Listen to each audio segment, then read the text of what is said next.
Attorney Kevin P161, P71061, want to be with Mr. Edward Poe. Mr. Poe, state your name for the record. Edward Poe. Thank you. So, Judge, today's date and time schedule for preliminary exam. Defense counsel, we're prepared to proceed, Judge. When that is correct, it's a daytime set for examination. There one witness and officer in charge, Deputy Ward, let me know that he is on scheduled vacation. He's on this week. He's on. He asked for a brief adjournment. That's why I understand it. That's not the court's decision.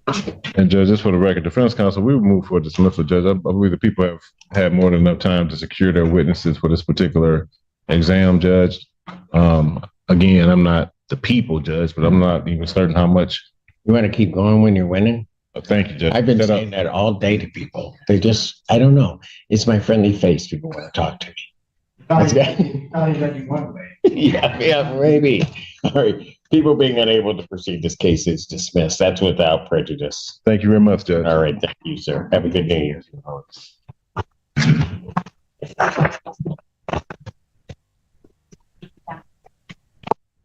Yes. Court calls the case People versus Samuel Allen Dabney. Ready, Judge. Good afternoon, Your Honor. Laura Grant, on behalf of the people. Good afternoon, Judge. Attorney Kerry Mitchell appearing on behalf of my client, Samuel Allen Damon, who's approaching to my right. Today's the date set for a preliminary examination, Your Honor. Right here. Nope, switch. That's right. Yeah. All right. Today's the date set for an exam, Judge. We're going to waive that examination. My client understands that he has a right to a preliminary examination, and that if an examination was held, the people would have to show that a crime was committed and that he probably committed that crime. He wishes to waive those rights. I did discuss this with defense counsel, and we discussed that I would be filing an amended information with the corrected counts. May I approach with that information? That is correct, Judge. So he would be waiving as to counts 2 and 3, and count 1 would be dismissed. Counts 2 and 3 are child sexual abuse of material, aggravated possession, the 10-year felony. okay, 20-year felony. So he's the original charge. Let me go to 750-145C2, which is a 20-year felony, Judge. I got that. Oh, okay. So I'm just going on the count. So count 1 is going to be dismissed. He's waiving up on counts 2 and 3. That's correct, Your Honor. All right. That is correct. You understand that, young man? Speak up. Yes.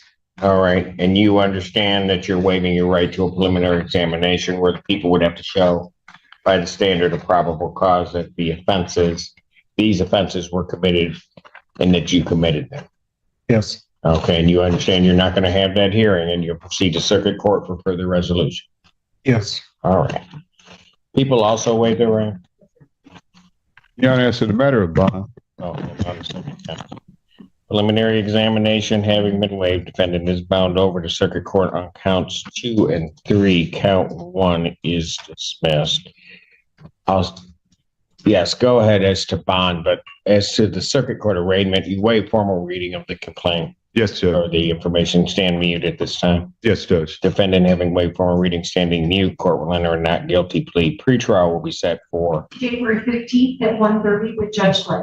January 15th, 2026, 1:30 before Judge Slay.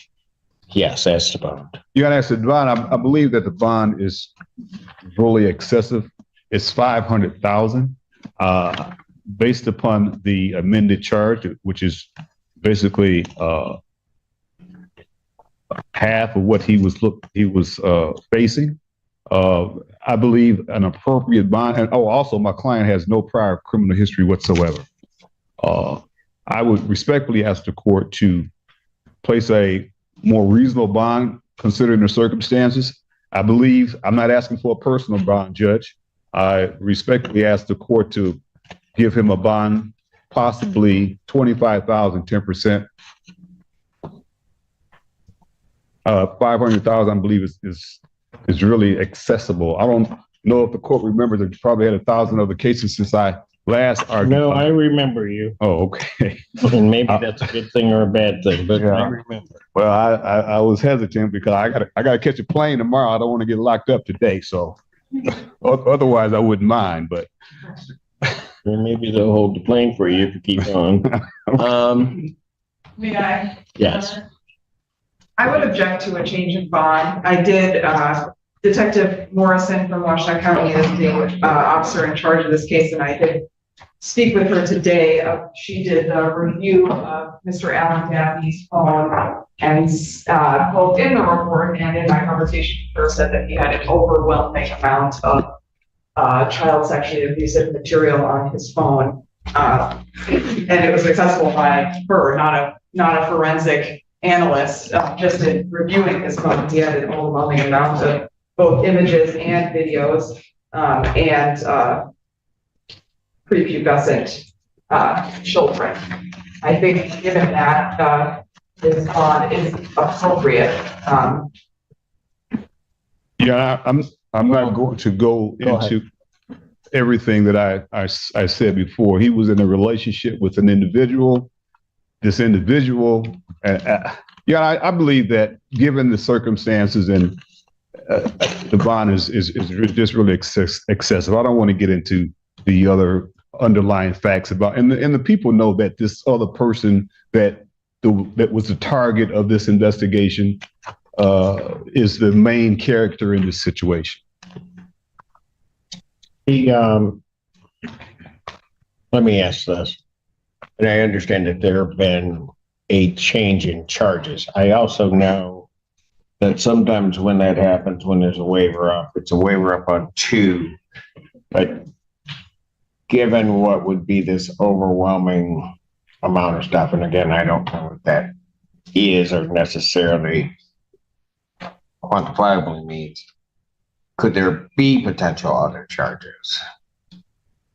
I mean, certainly. I mean, I'm not suggesting it. I'm just trying to get a feel. I think it was not, in my viewpoint, charged correctly at the outset. And so part of this was to ensure that he was waiving up on the correct charges. But yes, I mean, he's waiving up on counts 2 and 3, but technically every image or photo or video that he had could be another charge. So the answer is yes. As to like a different charge, I at this time don't think so. This did originate as a Canton investigation into, yes, correctly, a wider ring of people of which the defendant was part of, and he was residing in Ypsilanti, so that's why this case is here.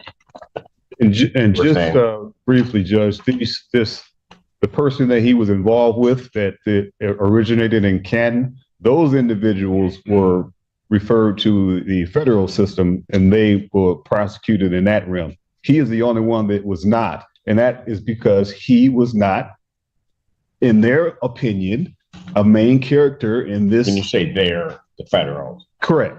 Okay. Correct, Judge. So, and I'll get into this when it gets to circuit court, but in relationship to them being on his phone, this other individual that got charged federal had access to my client's phone.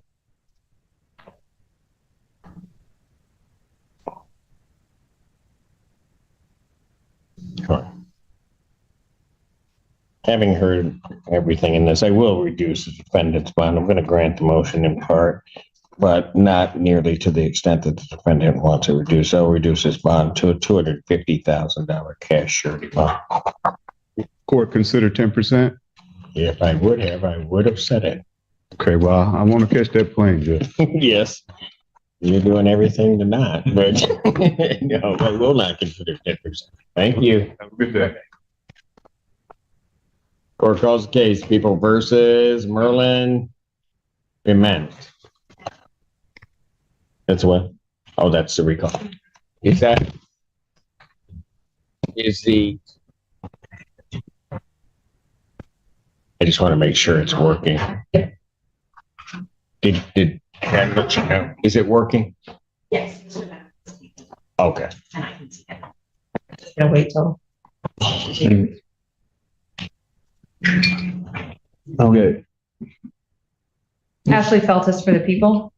Assistant Public Defender Ben Benowith for Mr. Bement, who stands to my right. Can you state your name for the record? What's your name?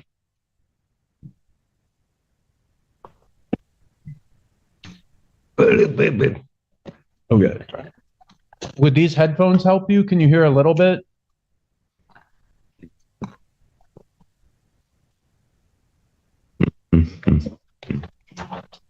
Okay.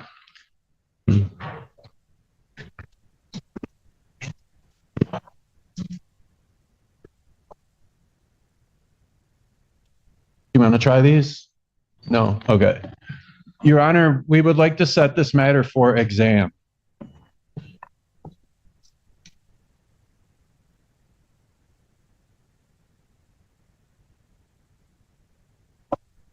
You have all of the discovery, Yes, Your Honor. and would the people have their witnesses available We will try. the 13th? The 13th?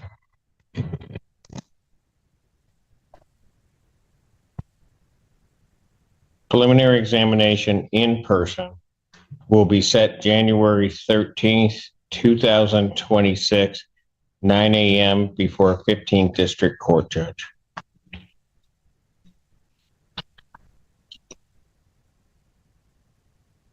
Bond will continue. Yes, may we address bond, Your Honor? You may. My client is 69 years old. I looked him up in X-Jail. The only thing other than this case was a trespass warrant from 2011, which means he hasn't been arrested since 2011. I looked at his iChat, and that was clean. I don't know if he has out-of-state or suppressed cases, but it looked clean as far as what I can get. I'd indicate to the court his current bond is $500, and he can't make that. We'd ask the court to reduce that to a PR. This is a single witness case. No weapon was recovered, and there's no video. Mr. Bement is experiencing homelessness, but he's fine with staying at the Delana Center if the court would allow it. And he's being 69 years old. He's obviously retired. Your Honor, the defendant has extensive out-of-state history from Florida and California, dating back almost 50 years to 1977. Of course, I can't see all of the charges as clearly as I would be able to if they were in the state of Michigan. But what I was able to review showed an extensive assaultive history, including what was literally strong arm rape, I believe, as one of his cases. Assaultive cases as recently with arrests in 2024. I do not believe he has strong ties to this community, so I would consider him a flight risk. I also think that he is a danger to the community should he be released. This case involves an allegation of him threatening someone with a knife. And I would ask the court to continue the bond as set. It is frankly much lower than our original request.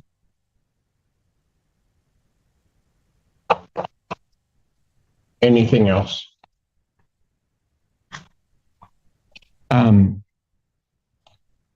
Nothing else for the court. I guess I could ask the prosecutor to, at some point in the future, potentially send me the information on the record that the defense does not have, but that wouldn't have to be today.